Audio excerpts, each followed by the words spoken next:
Rasa tak terbalas episode 67. Baiklah, jika keadaan semakin memburuk, aku akan mempertimbangkan untuk menjenguknya lagi, ujar ayah Romi akhirnya, sambil melangkah menuju dapur.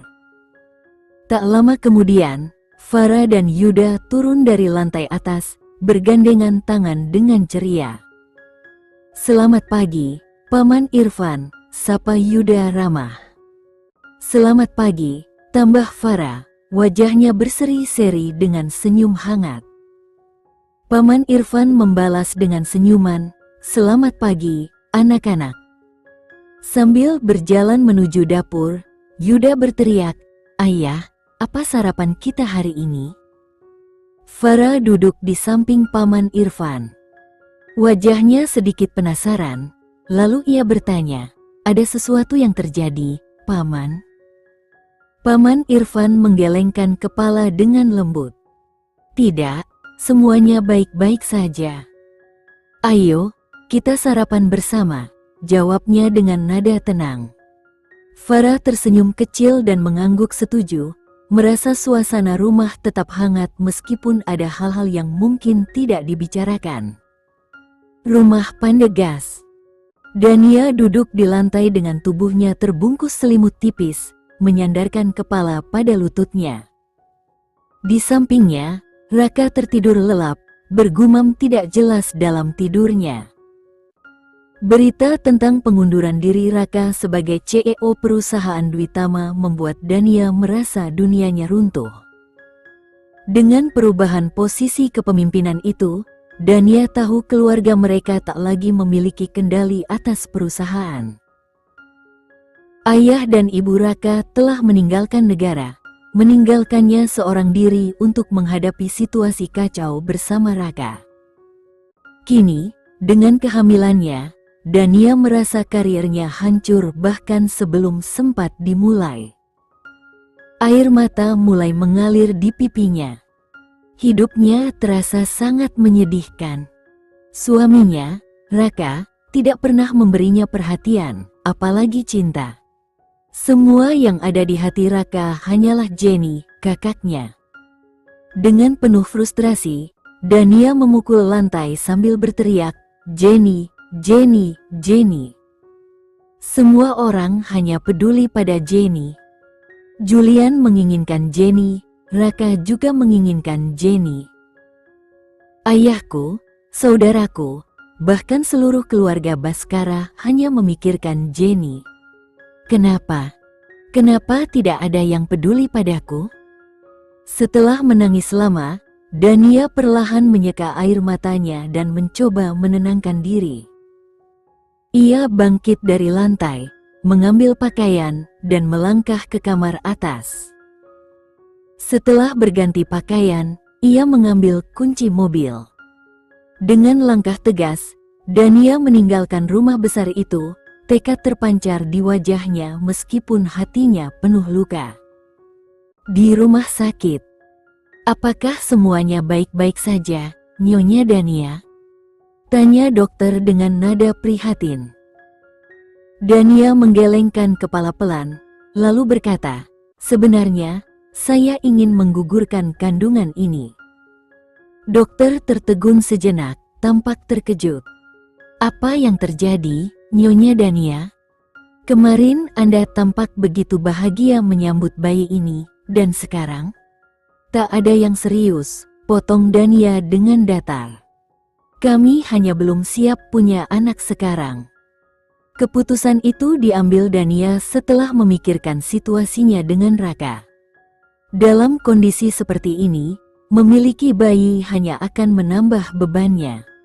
Tidak ada dukungan, tidak ada kebahagiaan.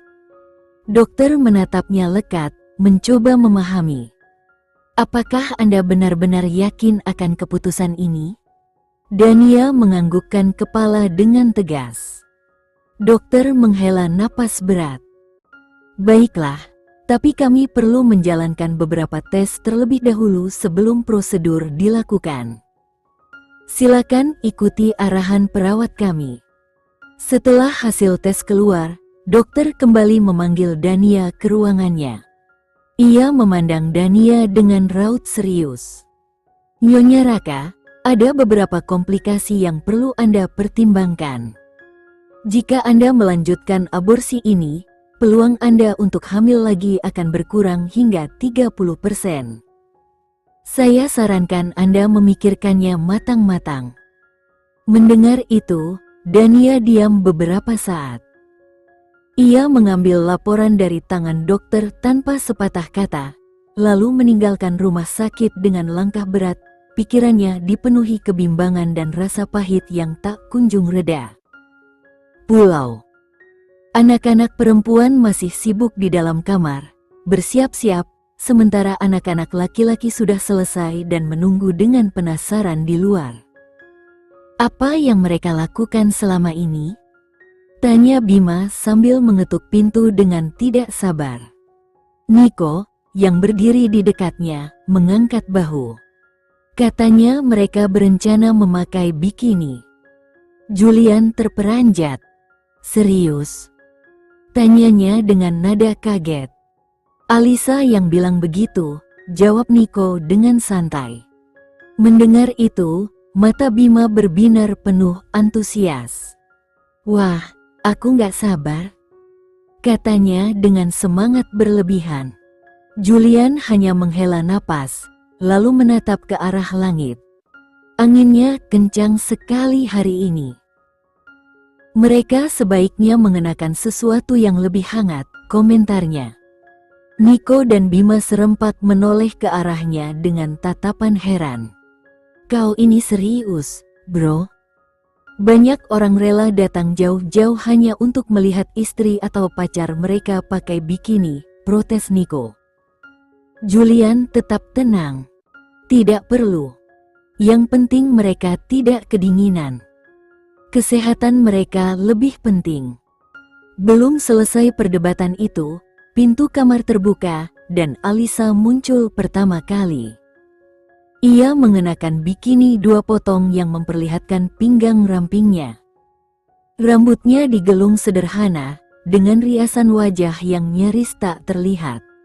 Gayanya begitu memukau, tetapi tetap elegan. Alisa berjalan santai ke arah Niko sambil tersenyum kecil. Ayo, kita pergi, katanya ringan.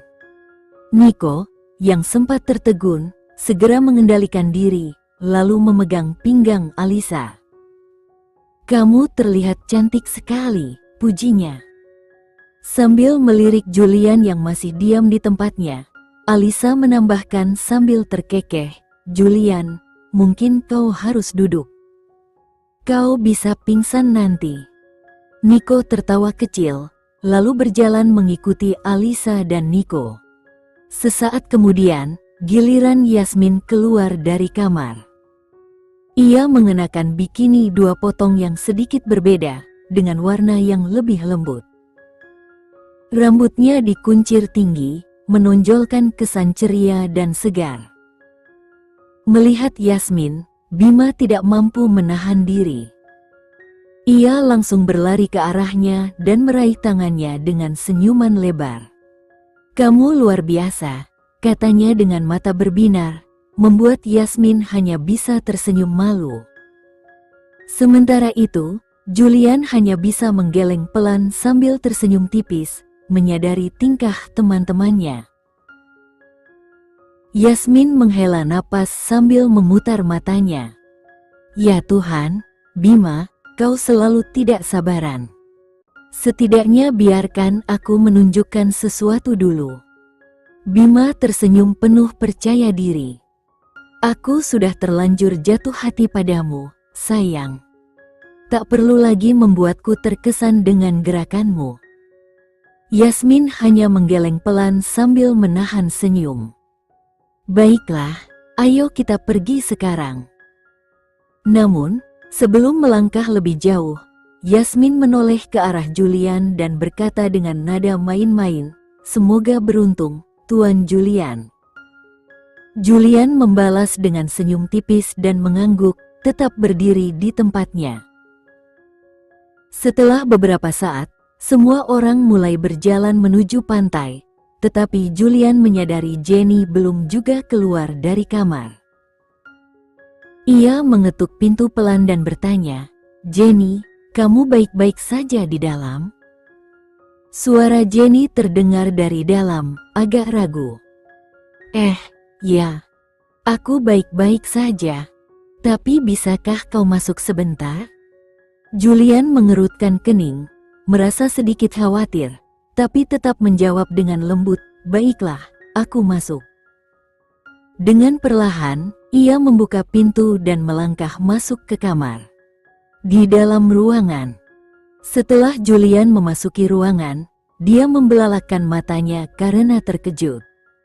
Jenny berdiri di depan meja rias sambil mengenakan bikini one dengan sempurna, memperlihatkan kaki jenjangnya yang mulus dan bentuk tubuhnya yang sempurna.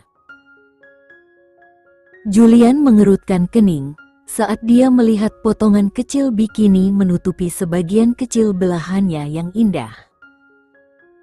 Meskipun dia tidak dapat menyangkal bahwa dia terlihat sangat menggairahkan dan menawan, tetapi pemikiran tentang Nico dan Bima yang melihatnya seperti ini membuatnya merasa cemburu. Sambil menarik selimut dari tempat tidur, Julian menutupinya dari belakang dan berkata, "Aku tidak akan membiarkan siapapun melihatmu seperti ini." Jenny tersentak kaget dan berkata, "Apa yang kau katakan, Julian?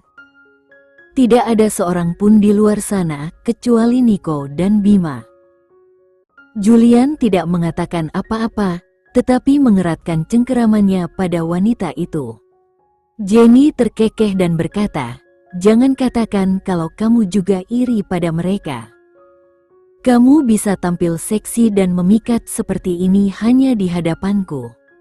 Julian berkata dengan nada yang sangat posesif. Jenny menghela napas dan berkata, "Nico dan Bima tidak sepertimu. Mereka tidak menghentikan Yasmin dan Alisa." Julian mengerutkan kening dan berkata, "Mereka tidak tampak menggairahkan dan secantik dirimu." Sambil menepukkan tangannya, Jenny berkata, "Jangan katakan itu. Ganti pakaianmu, Jenny. Kalau tidak, aku tidak akan membiarkanmu pergi kemanapun," kata Julian. "Tetapi aku membelinya khusus untuk hari ini," kata Jenny. Sambil berbalik, dia melingkarkan tangannya di leher pria itu dan berkata, "Kumohon Tuan Julian, untuk hari ini saja." "Trikmu tidak akan berhasil hari ini, Jenny," kata Julian. Sambil mengecup bibirnya, Jenny berkata, "Silakan." Julian menghela napas, "Baiklah, tapi kau harus mengenakan sesuatu untuk menutupi kakimu dan juga dadamu." "Ini bikini Julian," kata Jenny. Jenny mendorongnya dan berkata, "Aku tidak mau pergi kemanapun. Keluarlah dari sini agar aku bisa berganti pakaian." Sambil membuang selimutnya, Julian menyenggol lengannya dan bertanya, "Jenny, apakah kamu marah padaku?" Tidak ada jawaban. Jenny. Namun, tidak ada jawaban. Jenny mengambil pakaian dari tempat tidur dan berjalan menuju kamar mandi. Tanpa ragu, Julian segera meraih pinggangnya dan berkata, "Baiklah, kamu boleh keluar mengenakan ini, tapi aku ingin kamu tetap dekat denganku." Jenny menoleh dan bertanya, "Lalu?" Julian menghela napas panjang, "Aku minta maaf." Dengan senyum nakal, Jenny mengacak-acak rambutnya dan berkata, "Bagus. Sekarang angkat aku dan bawa aku keluar. Aku merasa lelah setelah berusaha membujukmu begitu lama." Julian mengangguk, lalu dengan lembut menggendongnya dan mulai melangkah menuju pintu. Di tempat lain di rumah keluarga Perwinda, "Yuda, pergilah dan kerjakan tugasmu. Aku baik-baik saja di sini," kata Farah dengan tenang. Yuda menggelengkan kepala dan menjawab, "Tidak, aku tidak akan meninggalkanmu sendirian di sini." Farah menarik napas panjang dan berkata, "Aku benar-benar baik-baik saja."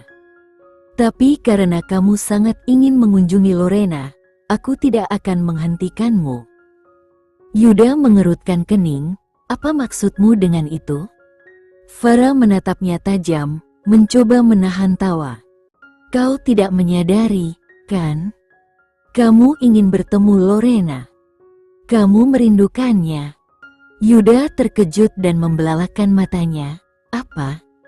Kamu gila, Farah? Atau otakmu tertinggal di kamar? Farah hanya tersenyum penuh arti. Jadi, kamu tidak merindukannya?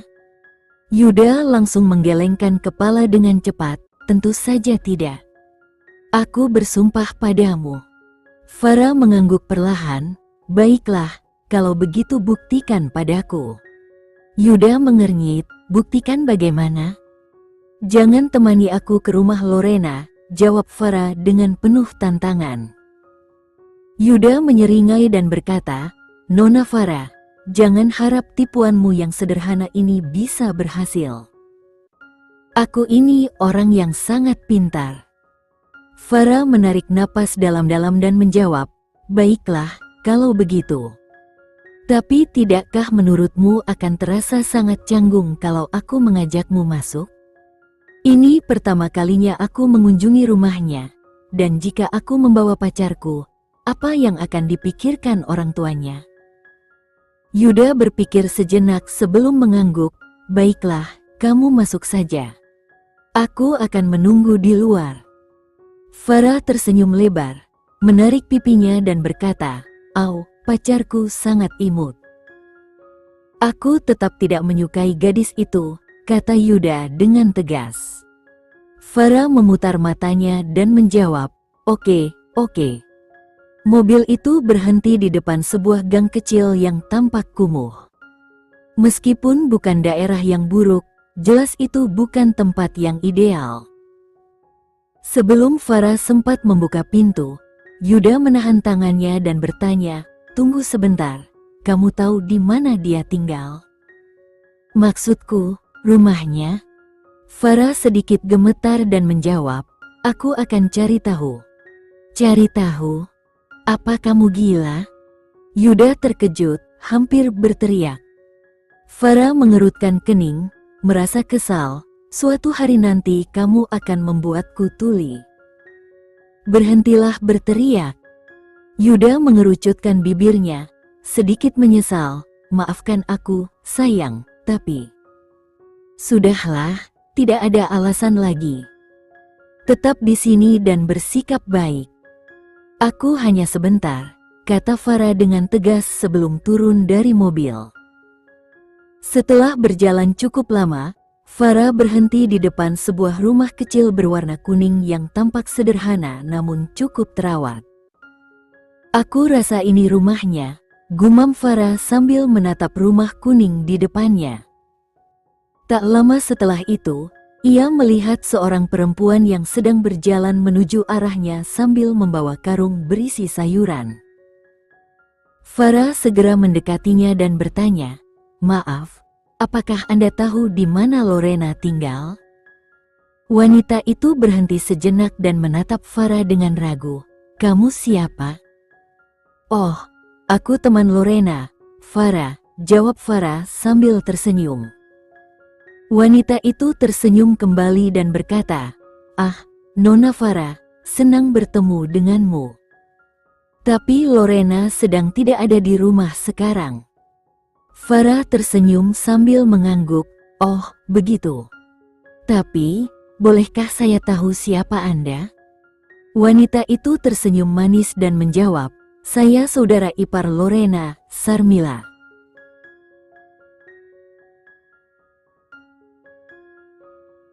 Sekian dulu ya video kali ini, kita lanjutkan lagi videonya di lain waktu.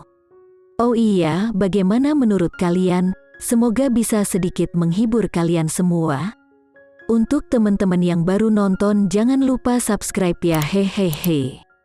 Dan kalau teman-teman ada yang ingin gabung langganan, bisa langsung gabung saja untuk dapat fitur yang menarik dan sedikit membantu Mimin.